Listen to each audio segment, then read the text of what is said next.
Hollywood నుంచి ఇండియాకి చాలా చిత్రాలు వస్తూ ఉంటాయి. ఈ ఏడాది చూసుకుంటే అబ్సెషన్, ఒడిస్సీ లాంటి చిత్రాలు మంచి వసూళ్లను రాబట్టాయి.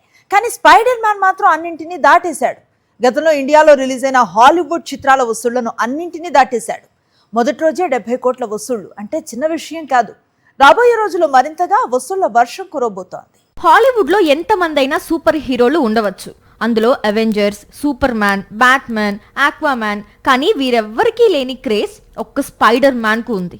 అది ఇప్పుడు వసూళ్ల రూపంలో మరోసారి తెలిసింది. ఇండియాలో స్పైడర్ మ్యాన్ కు ఏ స్థాయిలో క్రేజ్ ఉందో తెలిసి ట్రేడ్ పండితులు సైతం ఆశ్చర్యపోతున్నారు. మార్వెల్ తీసుకొచ్చిన సరికొత్త spider man movie brand New day తొలి రోజు ఇండియాలో వసూళ్లు 73 కోట్లు.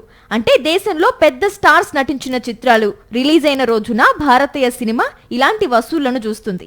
కానీ స్పైడీ క్రేజ్ కాన్స్ క్రేజ్ ను మించిపోయింది. తొలి రోజే 70 కోట్లకు పైగా కలెక్షన్స్ తో 2019లో అవెంజర్స్ ఎండ్ గేమ్ విడుదలైనప్పుడు నమోదైన 50 కోట్ల వసూళ్లను స్పైడర్ మ్యాన్ సింపుల్ గా బద్దలు కొట్టాడు. ప్రపంచవ్యాప్తంగా తొలి రోజే 1000 కోట్ల వసూళ్లను దాటేసిన Spider Man Brand New Day first weekend మరిన్ని వసూళ్లను కొల్లగొట్టేందుకు పరుగులు తీస్తున్నాడు. ఇక ఇండియాలో తొలి వీకెండ్ డబుల్ సెంచరీ దాటే అవకాశాలు ఉన్నాయి. అదే జరిగితే రానున్న రోజుల్లో ఇండియాలోనే ఈ చిత్రం 500 కోట్ల క్లబ్ లో చేరినా ఆశ్చర్యపోనక్కర్లేదు అంటున్నారు సినిమా పండితులు. మరిన్ని అప్డేట్స్ కోసం ఛానల్ ను సబ్స్క్రైబ్ చేయండి. నోటిఫికేషన్స్ కోసం బెల్ ఐకాన్ పై క్లిక్ చేయండి.